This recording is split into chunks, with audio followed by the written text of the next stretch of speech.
Ok, irmãos, vamos iniciar. Nós hoje vamos ter a nossa quarta exposição da Carta aos Romanos. E vamos tratar hoje então de Romanos capítulo 2, versos 1 a 16. Eu peço que você abra a sua Bíblia. Romanos 2, de 1 a 16. Romanos 2, de 1 a 16. Nós vamos fazer a leitura desse texto e a exposição dele.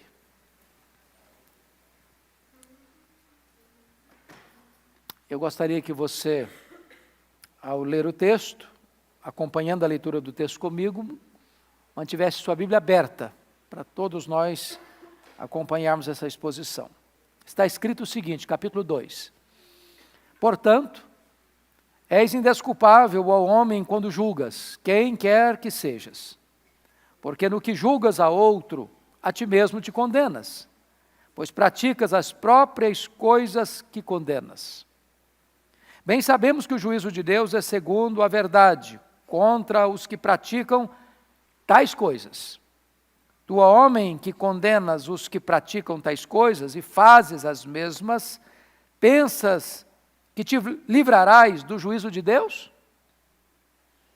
Ou desprezas a riqueza da sua bondade, e tolerância, e longanimidade, ignorando que a bondade de Deus é que te conduz ao arrependimento? Mas segundo a tua dureza e coração impenitente, acumulas contra ti mesmo ira para o dia da ira e da revelação do justo juízo de Deus, que retribuirá a cada um segundo o seu procedimento. A vida eterna aos que, perseverando em fazer o bem, procuram glória, honra e incorruptibilidade, mas ira e indignação aos facciosos que desobedecem à verdade e obedecem à injustiça. Tribulação e angústia virão sobre a alma de qualquer homem que faz o mal, ao judeu primeiro e também ao grego. Glória, porém, e honra e paz a todo aquele que pratica o bem, ao judeu primeiro e também ao grego, porque para com Deus não há acepção de pessoas. Assim, pois, todos os que pecaram sem lei, também sem lei perecerão, e todos os que com lei pecaram mediante a lei serão julgados. Porque os simples ouvidores da lei não serão justos diante de Deus, mas os que praticam a lei hão de ser justificados. Quando, pois, os gentios, que não têm lei, procedem por natureza de conformidade com a lei, não tendo lei, servem eles de lei para si mesmos. Estes mostram a norma da lei gravada no seu coração, testemunhando-lhes também a consciência e os seus pensamentos, mutuamente acusando-se ou defendendo-se. No dia em que Deus, por meio de Cristo, julgar os segredos dos homens de conformidade com o meu evangelho. Pois bem, amados, nós vamos falar sobre o seguinte tema, os críticos moralistas sob julgamento. Os críticos moralistas sob julgamento. A verdade que Paulo acabara de dizer está no verso 32, quando ele está descrevendo os gentios na sua corrupção, na sua decadência moral, na sua rendição à idolatria e à promiscuidade, é revelada aí no verso 32, olha aí comigo.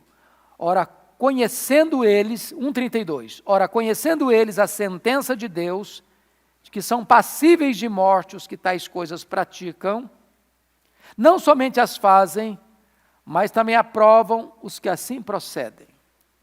O que Paulo está fazendo aqui é um paralelo entre esses gentios depravados e esses moralistas que se auto-justificam, dizendo o seguinte: os gentios depravados, eles sabem que a sentença de Deus aos que vivem na depravação é a morte. E eles, apesar disso, fazem isso. E aprovam os que praticam as mesmas coisas.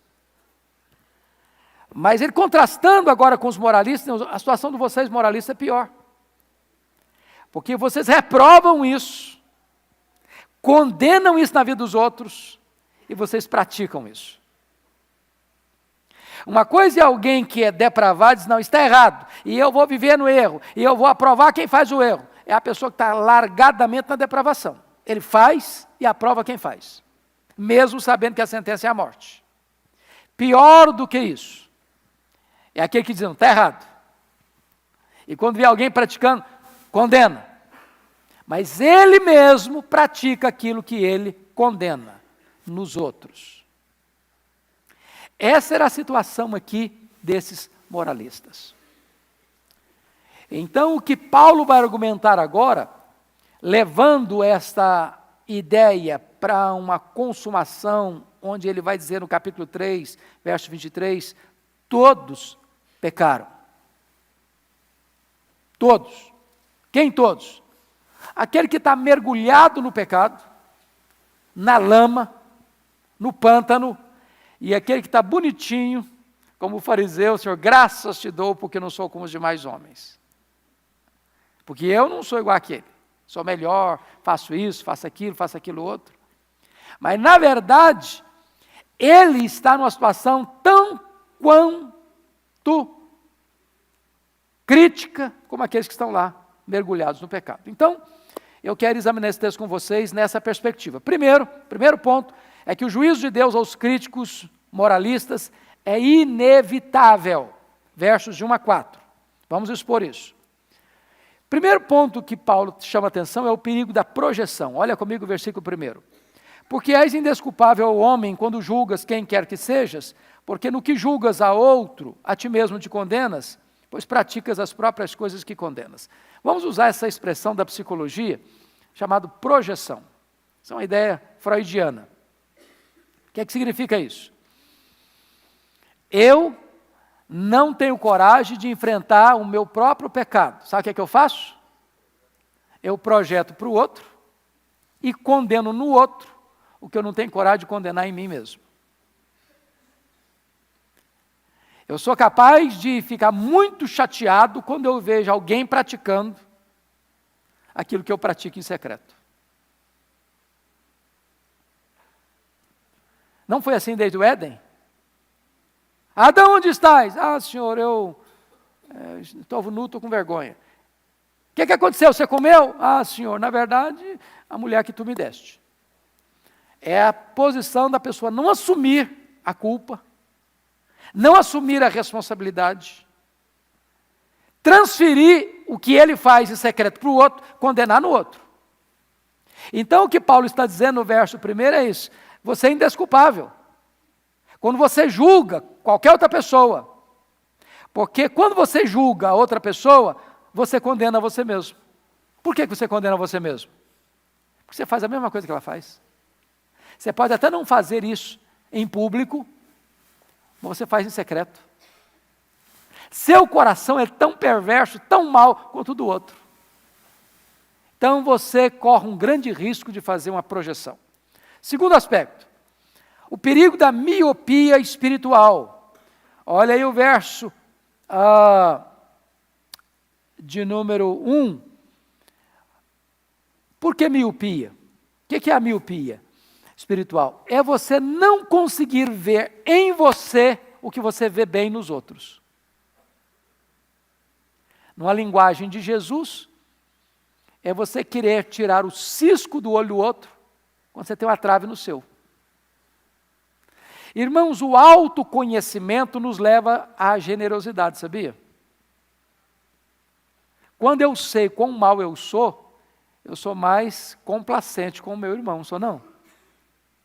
Mas se eu me julgo assim, o bam da santidade, aí eu me torno muito crítico com os outros, muito intolerante com os outros. Sabe o que a Bíblia me ensina como ética cristã? Eu posso pegar pesado comigo, mas devo ser mais complacente com o outro. O que é a hipocrisia religiosa? O que é o moralismo religioso? É quando eu pego pesado com os outros, pego leve comigo. Isso é miopia espiritual. Terceiro ponto, olha aí comigo, o perigo da falsa segurança. só pegando o verso 2 antes, porque pois a ti mesmo te condenas, pois praticas as próprias coisas que condenas, e ele diz, bem sabemos que o juízo de Deus é segundo a verdade, contra os que praticam tais coisas. Então, Deus é o Deus que julga conforme a verdade, não importa se o depravado, se o moralista. O moralista acende as luzes do palco e se apresenta como uma pessoa muito espiritual, muito moral, muito digna de aplausos, mas Deus, que conhece a verdade, que não se impressiona com performance, vai julgar do mesmo jeito. Então a pessoa pode até escapar do julgamento dos homens, mas não escapará do julgamento de Deus. Então, terceiro ponto agora, o perigo da falsa segurança. Veja o verso 3 comigo. Tu, ó homem, que condenas os que praticam tais coisas e fazes as mesmas, pensas que te livrarás do juízo de Deus?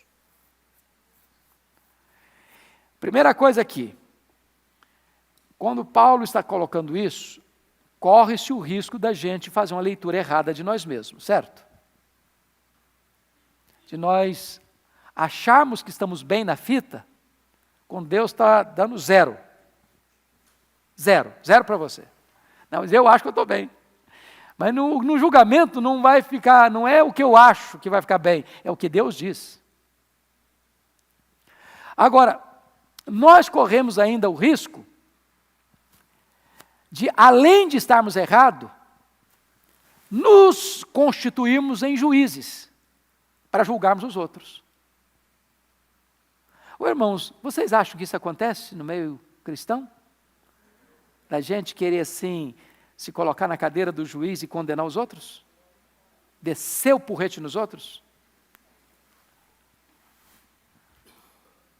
Quando nós fazemos isso, o que é que nós estamos inconscientemente pensando? Que eu sou melhor, que ele vai ser condenado e eu vou escapar, porque eu sou bom. Aí Deus está dizendo no verso 3, exatamente isso. Tu, ó homem, que condenas os que praticam tais coisas e fazes as mesmas, pensas que te livrarás do juízo de Deus? Você acha que você tem imunidade especial? Você acha que o critério do julgamento a você vai ser mais leve?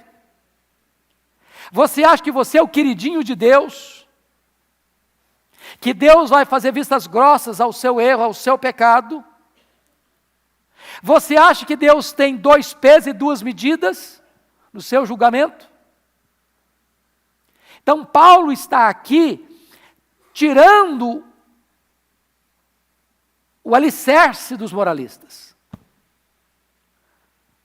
Agora, quem é o moralista? Talvez o coração do moralista bata no nosso peito. Talvez o sangue do moralista corre nas nossas veias. Talvez nós temos o DNA do moralista. Porque é muito mais fácil eu ver o erro do outro do que o meu. É muito mais fácil eu projetar para o outro o erro que eu não quero confrontar em mim mesmo. O outro é destemperado, eu sou ira santa, tem ira santa. O outro não, o outro é destemperado. O outro é ganancioso, eu luto pela vida.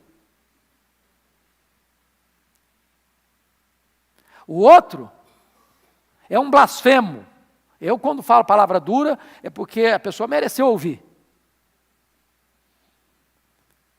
Então, esse texto está nos tratando o coração aqui. Agora, outra coisa. Olha comigo o versículo 4. O perigo da falsa interpretação teológica. Olha o versículo 4 comigo.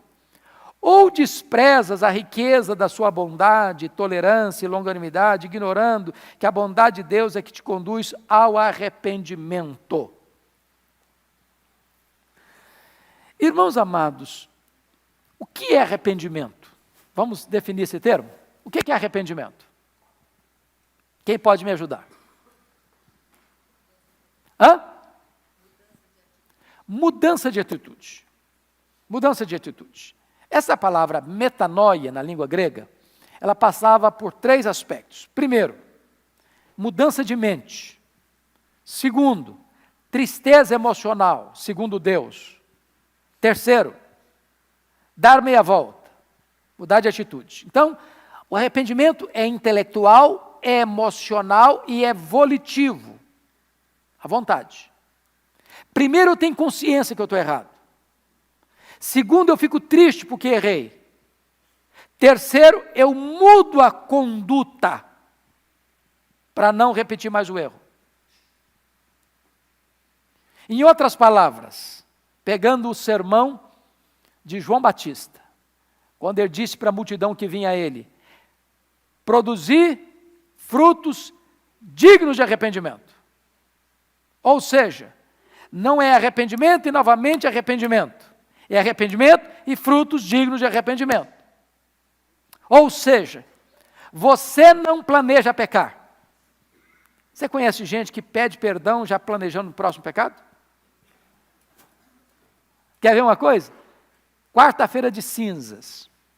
O que significa isso na cultura brasileira? O cara pula o carnaval 4 noites. Aí na quarta-feira ele vai e bota uma cinza na testa, eu estou arrependido. Mas já está planejando o próximo carnaval.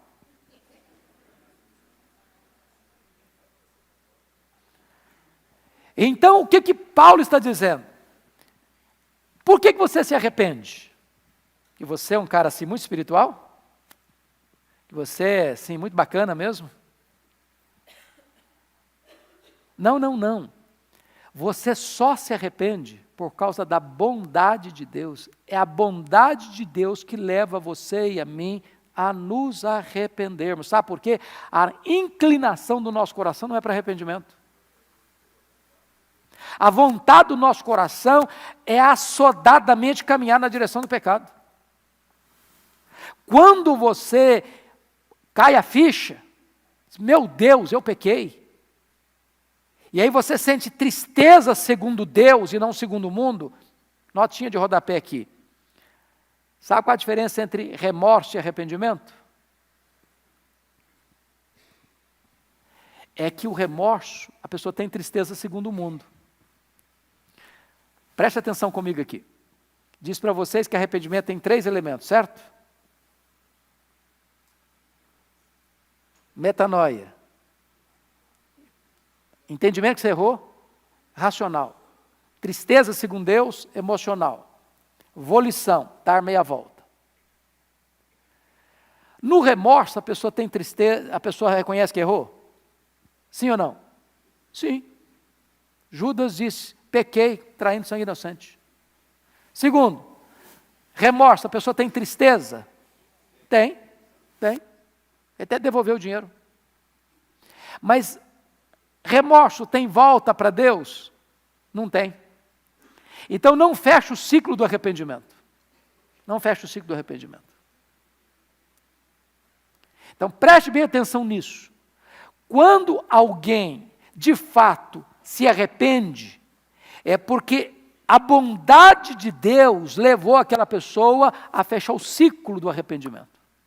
Ela reconheceu o erro, ela ficou triste por causa do erro, e ela virou as costas para o erro e começou um novo estilo de vida. Então, o que o texto está querendo nos informar é que o moralista estava achando que ele era espiritual porque ele é bom. Ele chama as atenções para si, ele acende os holofotes em cima dele mesmo. Ele glorifica ele mesmo, como o fariseu. Graças te dou, Senhor, porque eu não sou como os demais homens. E o texto diz, não, entenda uma coisa, quem conduz você ao arrependimento é a bondade de Deus. Se você não entender isso, você está cometendo um terrível erro teológico doutrinário.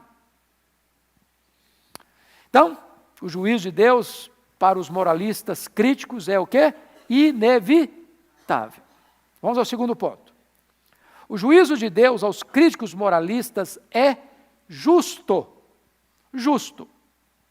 5-11 agora. Primeiro, a demora do julgamento não diminui o peso da sentença. Versículo 5. Você pode ler o versículo 5 comigo? Vamos juntos? Mas, segundo a dureza e coração impenitente, acumulas contra ti mesmo ira para o dia da ira, da revelação do justo juízo de Deus. Preste atenção nisso. No tribunal de Deus, ou na maneira de Deus lidar com você e comigo, Deus não pune o pecado do pecador toda hora que ele peca, imediatamente. É por isso que às vezes a pessoa acha que o pecado compensa.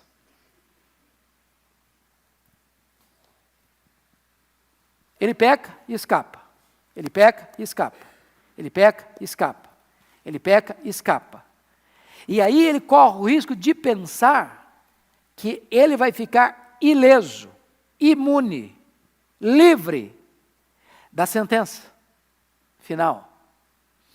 E o versículo 5 está dizendo o seguinte, que essa pessoa acumula contra si mesmo ira para o dia da... Acumula, até que nesse dia o cálice transporta. A Bíblia diz que Deus não inocentará o quê? O culpado. Que o que o homem semear, isso ele ceifará. Que o salário do pecado é a morte. Isso vale para quem? Para todos. Então preste bem atenção nisso. A demora do julgamento não diminui o peso da sentença. Segundo lugar, veja comigo por gentileza. O juízo de Deus é individual, intransferível e absolutamente justo. Olha comigo o verso 6. Leia o 6 comigo.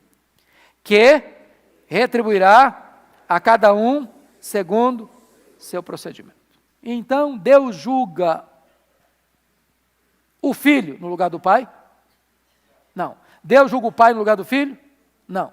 Deus julga o marido no lugar da esposa? Não. Deus julga a esposa no lugar do marido? Não. Esse julgamento é pessoal, particular, intransferível. Cada um.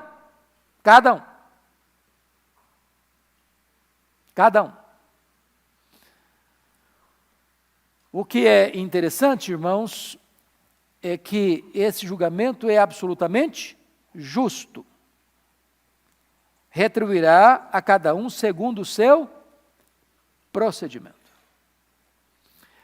Os tribunais da terra, por mais probos que possam procurar ser, ou justos que possam procurar ser, eles cometem o quê? Injustiça.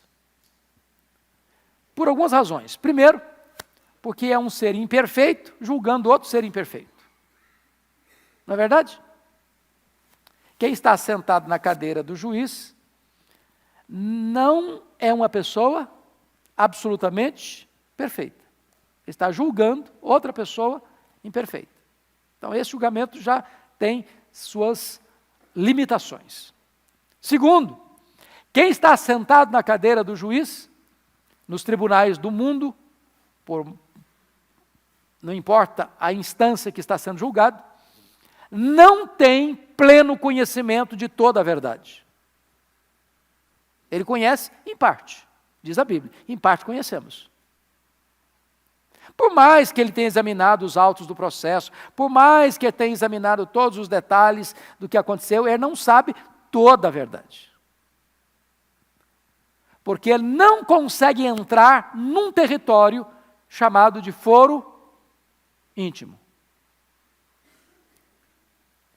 Mas esse Deus que está julgando, que vai retribuir a cada um segundo o seu procedimento, ele é aquele que conhece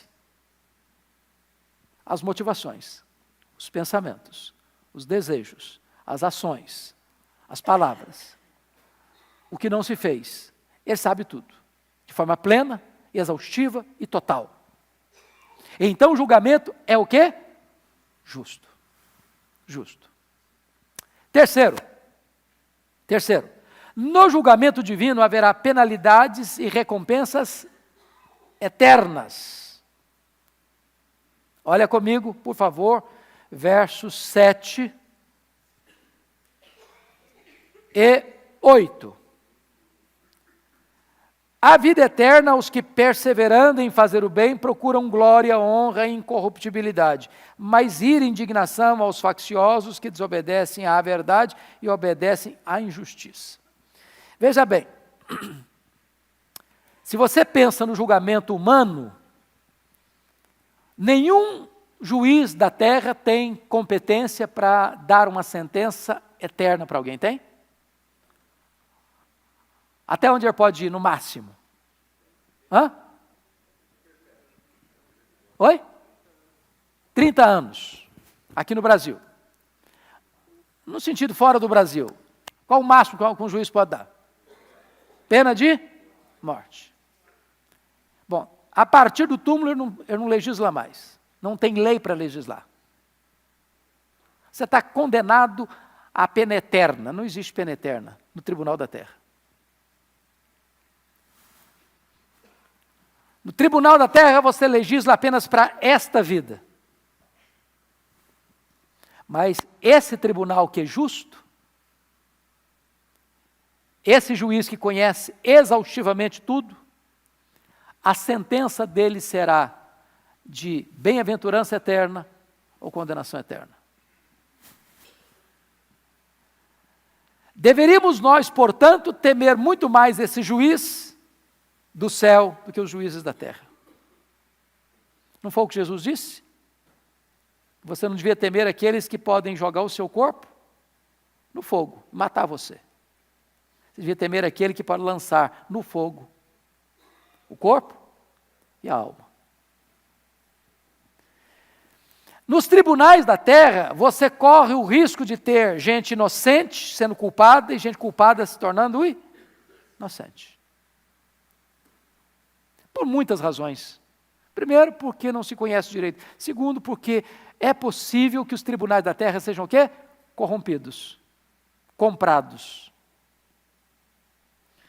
E possam dar decisões e dar sentenças por dinheiro. Não está escrito isso lá na Bíblia? Que os juízes vendiam sentenças por dinheiro? Isso acontece até hoje. Não acontecerá jamais no tribunal do céu. Já pensou alguém chegando para Deus assim, ó, dá um jeitinho que eu molho a tua mão. Não tem jeito. Impossível. Impossível. Então esse julgamento divino terá penalidades e recompensas eternas. Quarto lugar, a salvação é pela fé, mas o julgamento é pelas obras. Olha comigo os versos 9 e 10. Tribulação e angústia virão sobre a alma de qualquer homem que faz o mal, ao judeu primeiro e também ao grego. Glória, porém, e honra e paz a todo aquele que pratica o bem, ao judeu primeiro, também ao grego. Preste bem atenção, que sempre que você encontrar na Bíblia o julgamento, sempre o critério vai ser julgar pelas obras. E eu pergunto a vocês, alguém será inocentado no tribunal de Deus pelas obras? Está lá em Apocalipse capítulo 20, que naquele grande dia, o Senhor vai se assentar no seu trono, os livros serão abertos, estarão todos lá, vivos, mortos, aqueles que morreram, os mares vão devolver, e os livros serão abertos, e os homens serão julgados segundo as suas obras. Como assim? Pelas obras alguém pode ser justificado diante de Deus?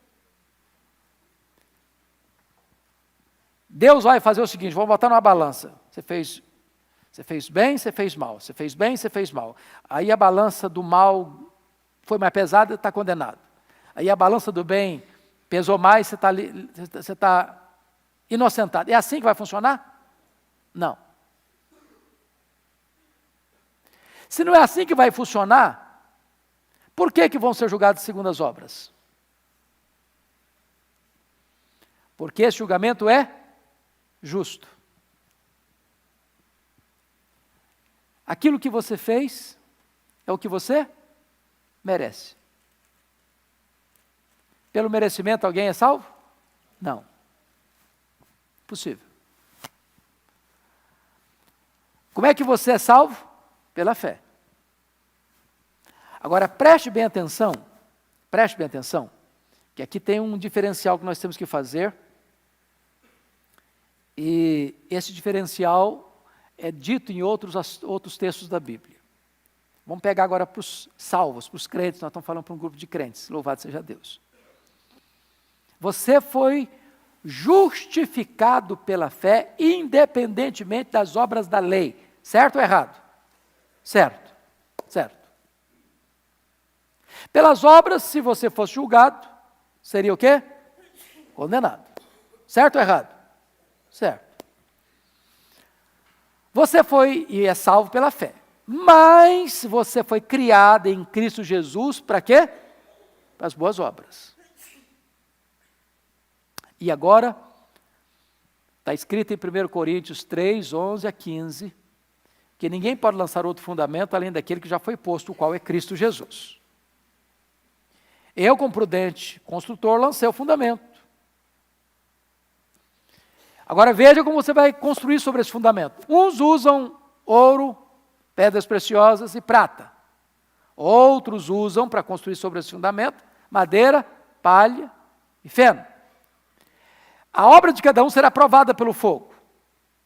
Se a obra de cada um sobreviver ao fogo, esse receberá galardão. O outro não receberá galardão, será salvo como que através do fogo. O que esse texto quer dizer? Depois que você foi salvo pela fé, você perde a sua salvação? Não.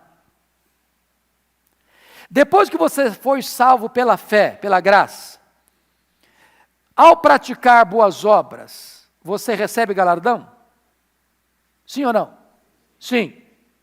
Depois que você foi salvo pela graça, pela fé em Cristo Jesus, se você não praticar obras adequadas, usar material inferior, que vai ser provado pelo fogo, madeira, palha e feno, que vira cinza, você fica sem galardão?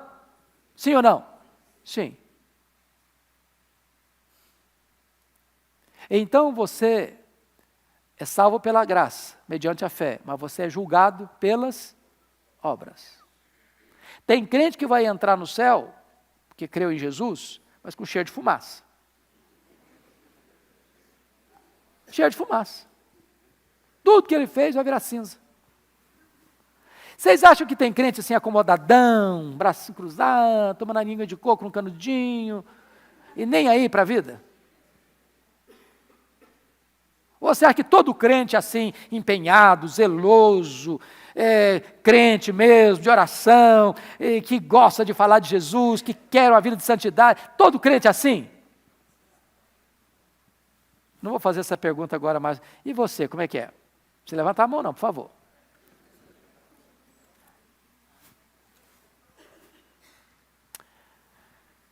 Pois bem, vamos adiante. Vamos adiante. Quinto lugar, não há imunidade especial no julgamento divino. Olha o versículo 11 comigo. Você pode ler o 11? Porque para com Deus não há acepção de pessoas. Por que ele falou acepção de pessoas aqui? Em que contexto? Judeu e grego. Judeu e gentio. E nós poderíamos pegar essa acepção de pessoas, para Deus não tem rico, não tem pobre. Não tem doutor, não tem analfabeto. Não tem gentio, não tem judeu. Não tem branco, não tem pardo, não tem negro. Não tem amarelo. Deus não lida com o ser humano com as preferências que nós lidamos. Nós temos preferências? Vamos ser honestos? Temos, não temos? Tem gente que ainda assim dá uma torcida de nariz. Irmão, mas difícil, hein? Irmão, mas é complicado, hein? Hã?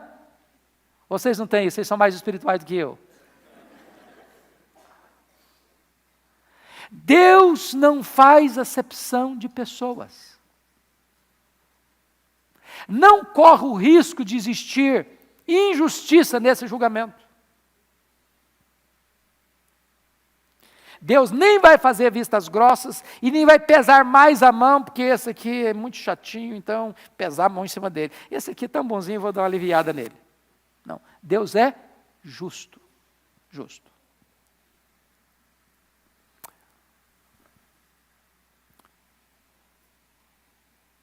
Muito bem. Então, pergunto a vocês, e o moralista fica confortável nessa situação? Quem é o moralista? Eu sou mais espiritual. Eu sou mais santo. Do ponto de vista teológico, eu sou mais ortodoxo. Eu sou calvinista, reformado. Os outros, coitadinhos, não aprenderam ainda. Eu sou preferido de Deus. Os outros, na linguagem lá dos fariseus, são a ralé que não conhece a lei. Esses moralistas estão em vantagem, porque eles se acham melhores, se julgam melhores, mais espirituais, mais crentes, mais santos. Paulo está aqui, irmãos, demolindo esta autoconfiança. Paulo está aqui deitando por terra esse edifício chamado autoconfiança. Paulo está reduzindo a pó de traque essa ideia de que eu sou melhor do que o outro. Aliás, dentro do argumento de Paulo, a situação do moralista é pior ainda. Porque aquele sabe que isso aqui é errado, sabe que a sentença de fazer isso aqui é a morte. Ele faz e bate palma para o outro que faz também. Mas esse aqui, moralista, condena isso, abomina isso, critica isso, bota nas redes sociais isso. Mas ele pratica o que condena no outro. O outro é depravado e admite que é. Esse é depravado e acha que não é. E critica quem é. Esse moralista bota uma grossa máscara de hipocrisia. Se esconde atrás dela. E acha que está bem na fita. Quando Deus está dizendo o seguinte, 0 para você. 0 para você. Porque você condena no outro o que você mesmo está praticando. Você acha que você vai escapar? Ô, irmãos, a palavra de Deus, aliás, nota de rodapé de novo. Vocês sabem que a carta de Paulo aos Romanos foi adotada até recentemente em algumas faculdades de direito na Inglaterra, para ensinar os alunos a questão da argumentação lógica. Paulo, inspirado pelo Espírito Santo, usa uma lógica irresistível nessa carta. Ele vai levando a sua argumentação a chegar a um ponto em que diz o seguinte, todos pecaram e destituídos estão da glória de Deus. Ou seja, não é possível você estudar Romanos honestamente e ainda ter uma pequena camada de verniz de autoconfiança. Você tem que depositar as armas. Você tem que reconhecer o seguinte, eu estou perdido. Eu estou condenado.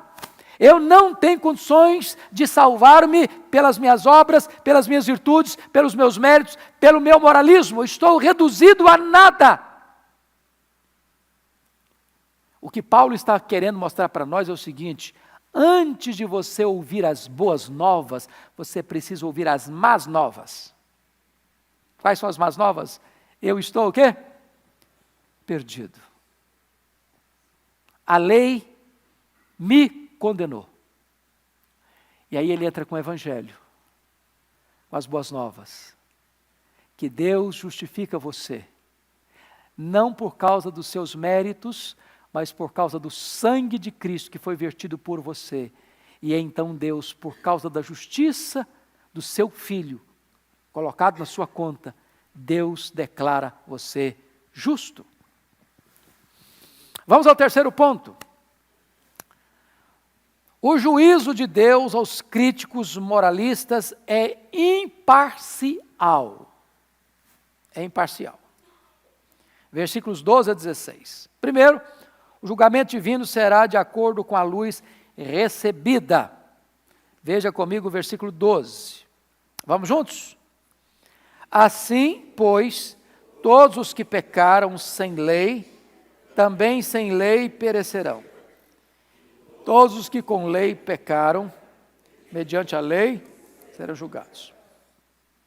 Talvez você quisesse ler assim. Assim, pois, todos os que pecaram sem lei serão julgados. Não é o que está escrito, não. O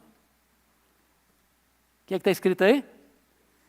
Todos os que pecaram sem lei, também sem lei, perecerão. Quem são esses que pecaram sem lei? Quem? Os gentios. Esses que ele descreve no capítulo 1, 18 a 32. Mas por que eles perecerão? Que revelação eles tinham? Que revelação eles tinham? Eles não tinham a Bíblia, eles não tinham a lei de Moisés, eles não tinham templo, eles não tinham sacrifícios, eles não tinham sacerdotes, mas eles tinham que revelação? A revelação? A revelação natural. Todo ser humano, do índio que está embrenhado nas selvas, ao cosmopolita, tem consciência que Deus existe. Ateísmo não é um problema intelectual, ateísmo é um problema moral. Vamos dar uma olhadinha nisso? Volta aí comigo para o capítulo 1, por gentileza.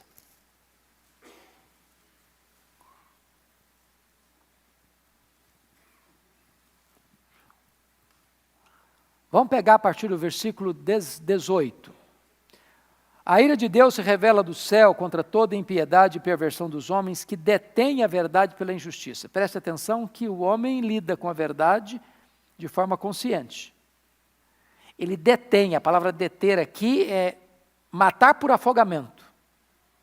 A verdade está aí, ele não quer a verdade, ele não gosta da verdade, ele não suporta a verdade, ele sufoca a verdade. Pela injustiça, porque o que de Deus se pode conhecer é manifesto entre eles, porque Deus se manifestou. Verso 20, porque os atributos invisíveis de Deus, assim o seu eterno poder, como também a sua própria divindade, claramente se reconhecem desde o princípio do mundo, sendo percebidos por meio das coisas que foram criadas. Tais homens são, por isso, o quê? Indesculpáveis. Então, isso acaba com a ideia de um índio inocente. Acaba com a ideia do camarada que está lá nas selvas, lá da Ásia, nas montanhas geladas, que nunca ouviu, então ele vai ser salvo porque nunca ouviu. Quem sem lei pecou, sem lei o quê? Perecerá. Perecerá. Ele negou a revelação natural. Conscientemente, ele afogou a verdade, trocou a verdade pela injustiça. Se você prosseguir na leitura de capítulo 1, olha comigo, por favor, versículo 21. Porquanto, tendo conhecimento de Deus, não glorificaram como Deus, não lhe deram graças, se tornaram nulos em seus próprios raciocínios, obscurecendo-se-lhes o coração insensato. Ou seja, a razão vai para o coração. E inculcando-se por sábios, tornaram-se loucos. E quando vem da razão para o coração, parte para a volição, que vai fazer o quê? Versículo 23, mudar a glória do Deus incorruptível em semelhança de imagem de homem corruptível, bem como de aves, quadrúpedes e répteis. Ou seja, o falso entendimento levou a vida errada levou à idolatria, e a idolatria vai levar o quê? No verso 24, à depravação. é uma corrente. O homem rejeita a verdade, o homem se torna nulo em seu raciocínio, o coração dele se corrompe, ele entra para a idolatria, ele entra para a promiscuidade sexual.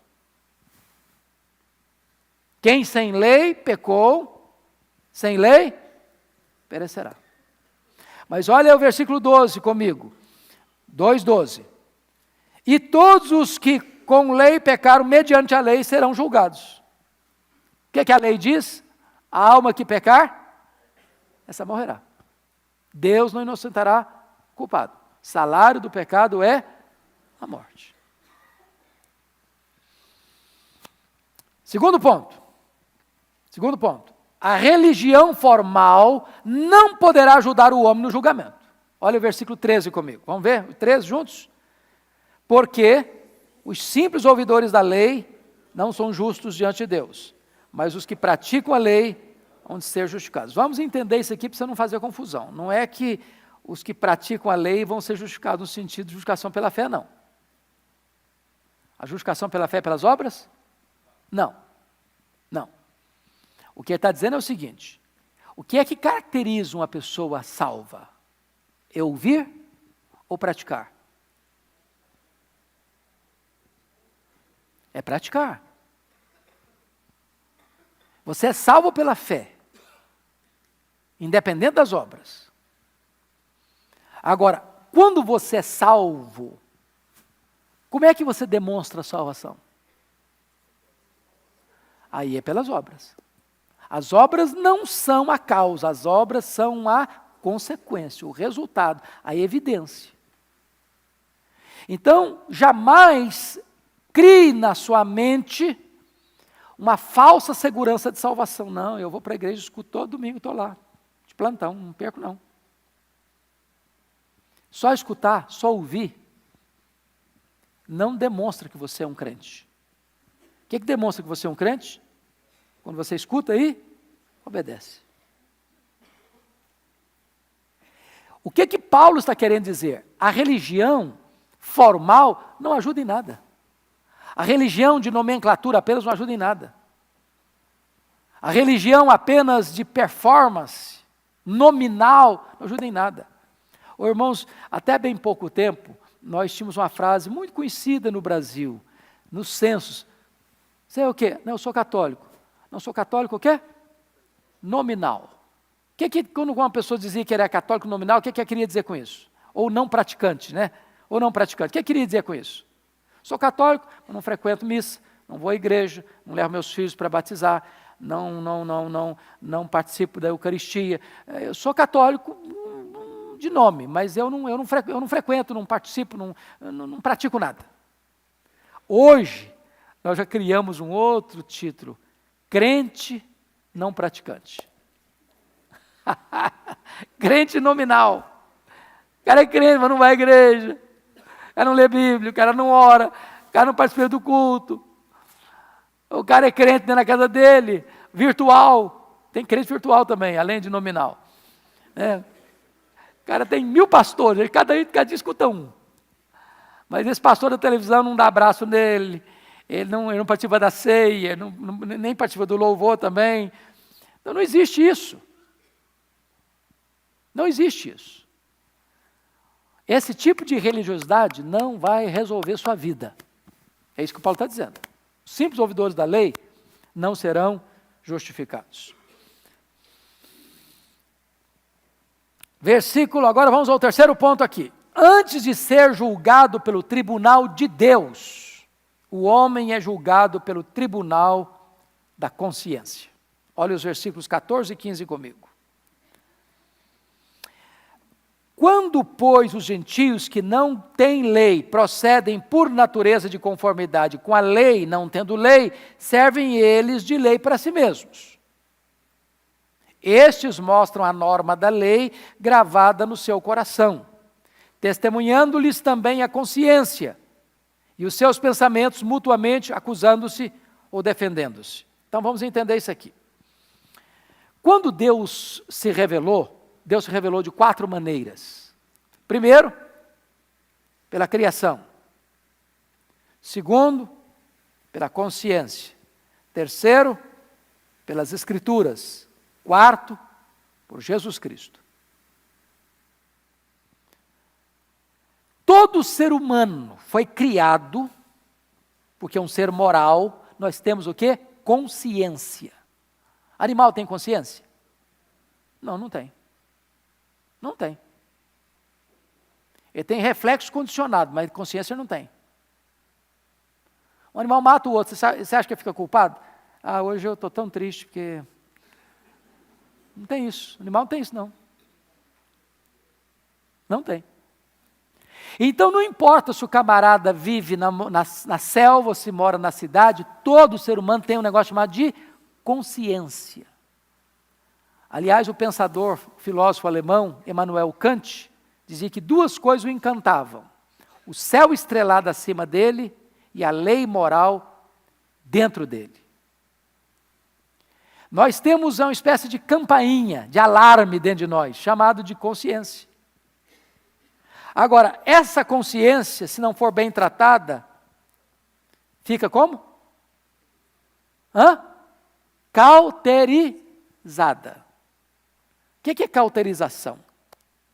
É quando você deixa aquela área insensibilizada. Né? Aí não dói mais. O cara faz um erro hoje. Aquela consciência assim, bem pontiaguda, alfineta o cara. Aí repete o erro amanhã. Aí já dói um pouquinho menos. Aí torna a repetir, um pouquinho menos. Torna a repetir, dói um pouquinho menos. Daqui um pouco, ele está fazendo, não senti mais nada. Não é que ele não está fazendo erro, não. Não é que ele não está errado, não. É que ele está no estágio mais avançado do problema. A consciência dele ficou o quê? Cauterizada. Há pouco disso fiquei muito chocado com o que vi na televisão. Um cidadão recebeu 3 mil reais para matar uma pessoa. Pistoleiro de aluguel. Ele nunca tinha visto a pessoa nunca tinha falado mal dele, nunca tinha feito mal para ele. Ele recebeu 3 mil reais, botou no bolso, foi lá, deu 5 tiros na pessoa e matou. Foi para casa, tomou banho, jantou, dormiu. Nenhuma culpa, nenhum pesar. Ele não cometeu erro? Cometeu. Por que ele não sentiu nada? Porque a consciência estava o quê? Cauterizada.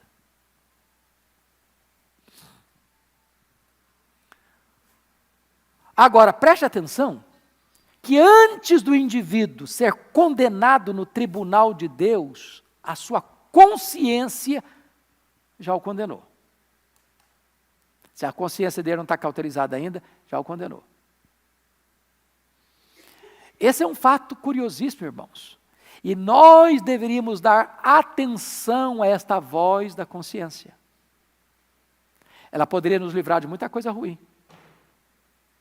Muita coisa ruim. Notem vocês que no versículo 15, ele vai falar aí, testemunhando-lhes também a consciência e os seus pensamentos mutuamente, acusando-se ou defendendo-se. A nossa consciência tem esse papel de tribunal de acusação e de defesa. Tem hora que as pessoas condenam você e você diz assim, não, eu não fiz isso, eu sou inocente. A consciência defende você. Tem hora que as pessoas estão batendo palma para você e a sua consciência, puxa vida, mas eu fiz, eu sou culpado. Vamos pensar do ponto de vista espiritual. Tem hora que você está fazendo algo para Deus, e todo mundo está vendo e batendo palma para você, ó. E Deus está olhando a motivação e dá 0 para você, 0 para você. Você está recebendo aplausos dos homens, Deus está dando um 0 para você. Que Deus vê o quê? O coração. Mas imagina outra cena. O povo está lenhando você, batendo em você, derrubando o porrete em cima de você, e Deus está dizendo, ó, para você, ó. Aprovando você. Sabe por quê? Porque Deus conhece o quê? O seu coração. Seu coração. Bom, mas eu quero encerrar. Eu acho que vou dar para vocês um tempo maior de folga, a menos que vocês queiram me ajudar aqui com algumas perguntas. O último ponto que eu quero tratar com vocês aqui, o juízo de Deus abrange até mesmo o foro íntimo. Olha o verso 16. No dia em que Deus, por meio de Cristo Jesus, julgar os segredos dos homens de conformidade com o meu evangelho. Irmãos amados, aqui o tribunal de Deus se distancia de todos os tribunais humanos. Porque todos os tribunais humanos não podem legislar e julgar foro íntimo. E nessa carta de Paulo aos Romanos, é que Paulo vai entender a gravidade do pecado exatamente por isso. Porque no capítulo 7 de Romanos é que Paulo tomou consciência de quão pecador ele era. E por quê? E por quê? É porque naquele momento ele para pensar no decálogo, os 10 mandamentos. Todos os mandamentos, exceto um, tratam de pecados objetivos. Objetivos. Do 1 ao 9. Mandamentos objetivos. O que é um mandamento objetivo? Qualquer pessoa pode olhar, examinar e dizer, é isso mesmo, está certo ou está errado. Quais são os 9 primeiros mandamentos? Não terás outros deuses, não farás imagem de escultura, não tomarás o nome do Senhor teu Deus em vão, guarda o dia de sábado, honra teu pai e tua mãe, não matarás, não adulterarás, não furtarás, não dirás falso testemunho. Esses são os 9 primeiros. Qual é o 10º? Não cobiçarás. Prestem atenção que cobiçar não é objetivo. Cobiçar é algo do coração. Você pode ter uma auréola de santidade na cabeça e estar com o coração podre. Só Deus vê o seu coração. O que Paulo está dizendo é que no dia do juízo, o juiz tem competência, o tribunal tem competência para julgar foro íntimo. Aquilo que ninguém viu, aquilo que ninguém prova, porque você não pode condenar sem prova. Deus é capaz de aferir os seus pensamentos, os seus desejos, os segredos do seu coração, e desta forma, esse tribunal pode julgar você, porque ele tem competência de julgar foro íntimo. É isso que está no versículo 16. No dia em que Deus, por meio de Cristo Jesus, julgar os segredos dos homens de conformidade com o meu evangelho. Então vamos entender 4 coisas aqui. Primeiro, Deus já marcou o dia. No dia em que Deus, esse dia é o dia de Cristo Jesus. É o dia da segunda vinda de Cristo. Segundo, Deus já nomeou o juiz. Quem é o juiz? Quem é o juiz?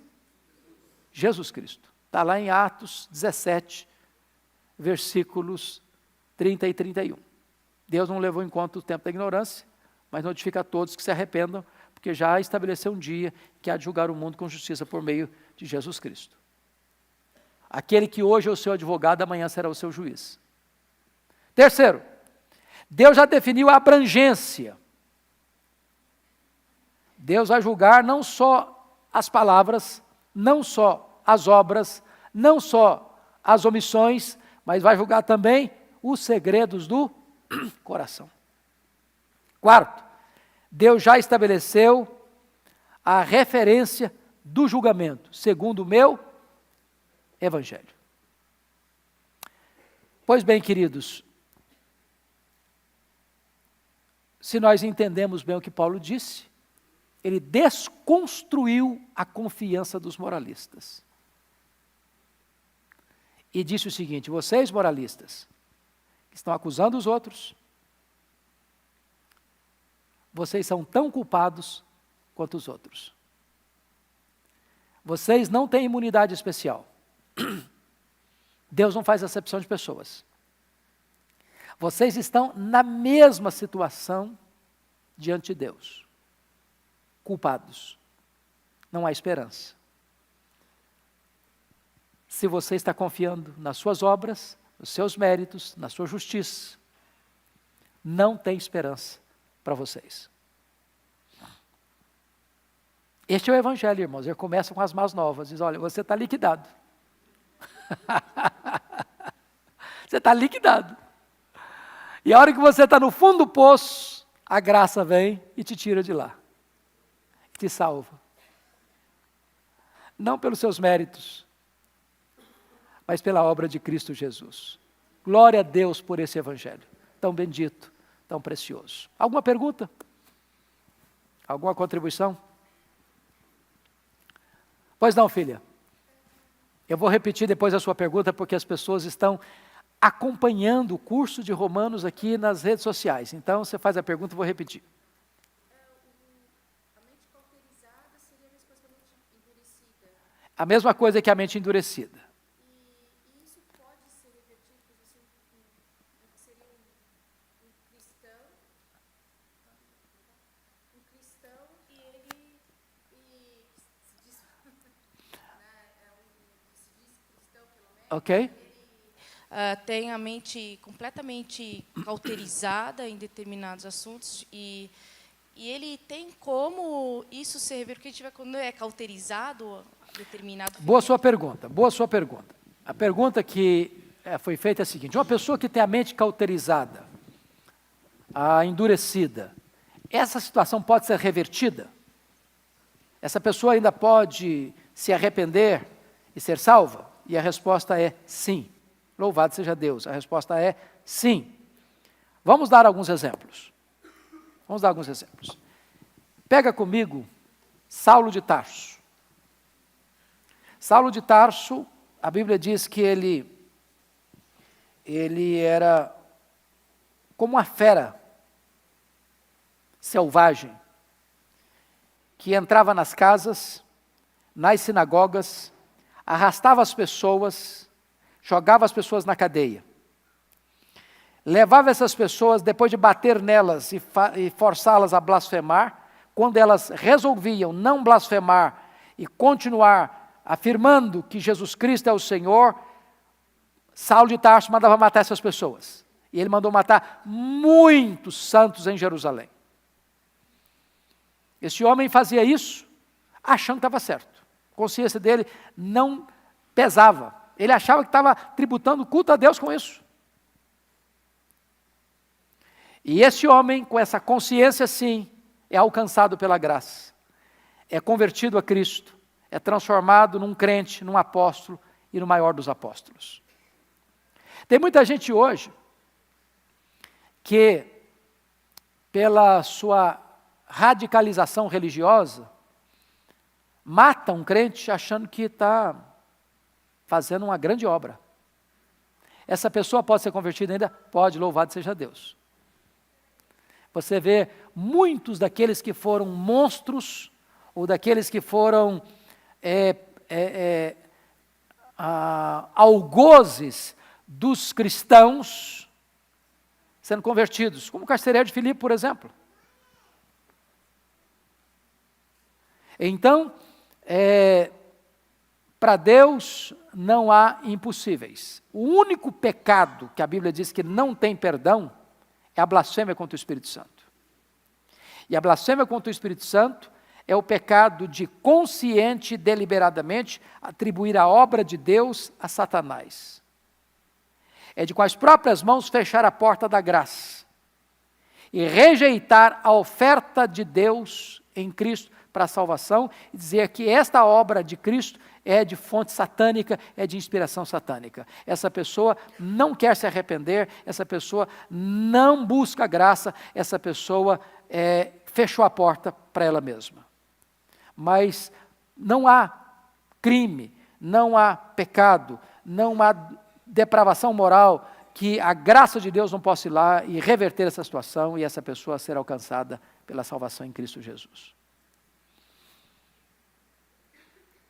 Alguma outra pergunta? Aqui a pergunta. Eu vou repetir a pergunta para você que está nos acompanhando. Fica tranquilo.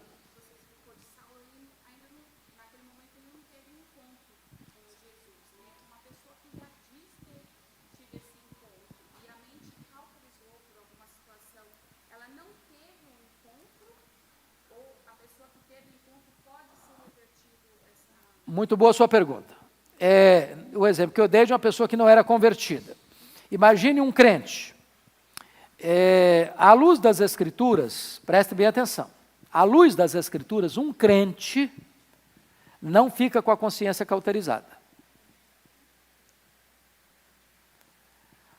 Um crente, ele peca, mas ao pecar, o que é que ele sente? Mal-estar, tristeza, pesar. Uma pessoa que peca e vive na prática do pecado, porque é a prática do pecado que leva à cauterização, diz João, nunca viu a Deus. Nunca viu a Deus. Então essa pessoa tinha o nome de crente, mas não era crente. E aqui está uma confusão muito grande que precisa ser dirimida. Porque há muitas pessoas que dizem, não, eu não creio nesse negócio de certeza de salvação. Salvação se ganha e se perde. É muita pretensão, é muita arrogância você dizer, estou salvo. Não, se você não andar direitinho, você está perdido. Então hoje você é filho de Deus, amanhã é filho do diabo. Hoje você tem para o céu, amanhã você tem para o inferno. Mas as pessoas é porque não entendem bem o que está escrito. Então é preciso afirmar que com todas as letras, uma vez salvo, salvo para sempre. Salvação não se perde. Ou seja, não existe esse negócio de nascer de novo e desnascer. Não existe esse negócio de você foi justificado e agora foi desjustificado. Não existe esse negócio de você foi nascido do Espírito, nascido de cima do alto, e agora você é feito filho de Deus, agora você é repudiado, não é filho de Deus mais. Você foi selado com o Espírito Santo e o selo foi quebrado. Seu nome está escrito no livro da vida e de repente foi apagado. Você é ovelha de Cristo, agora já não é mais ovelha, agora é lobo. Você estava seguro nas mãos de Cristo, alguém lá foi arrancou você das mãos de Cristo. Você foi tirado do reino das trevas e levado para o reino da luz, de repente tirado do reino da luz de volta e jogado no reino das trevas. Não existe isso. Não existe isso. O que nós não podemos ter confusão na nossa mente é isso. Eu vou fechar aqui para encerrar.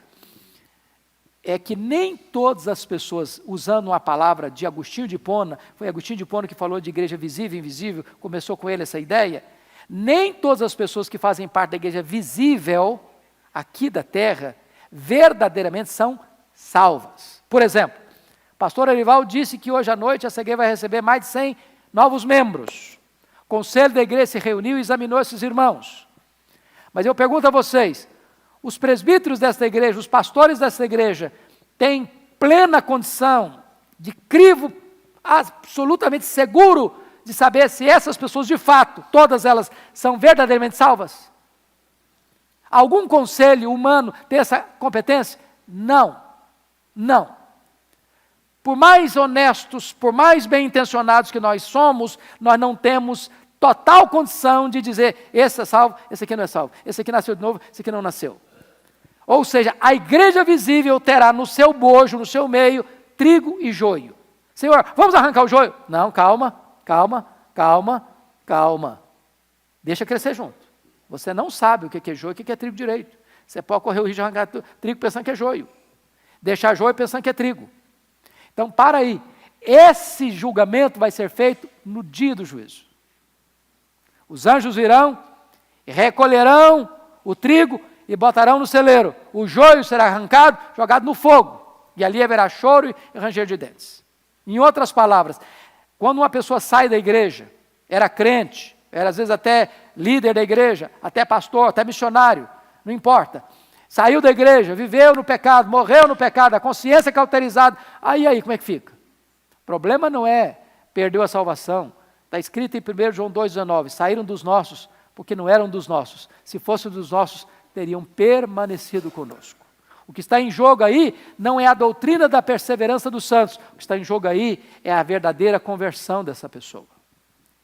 Então, um crente salvo não chega ao ponto de endurecimento do pecado, a ponto de não ter mais nenhuma capacidade de temor de Deus. O crente, ele se arrepende, se curva, Esse é o trigo. Quando o vento sopra, ele se dobra. Irmãos amados, vamos ficar por aqui. Temos 15 minutos ainda para vocês tomarem uma água, se precisarem, e para o momento de culto. Mas vamos orar primeiro, vamos ficar em pé.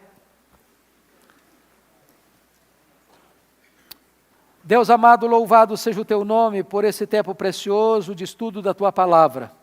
Rogamos-te que tu toques a nossa mente e o nosso coração com a iluminação do Espírito Santo, para nós compreendermos, para nós assimilarmos, para nós vivermos, para nós praticarmos esta palavra, para nós anunciarmos também esta palavra.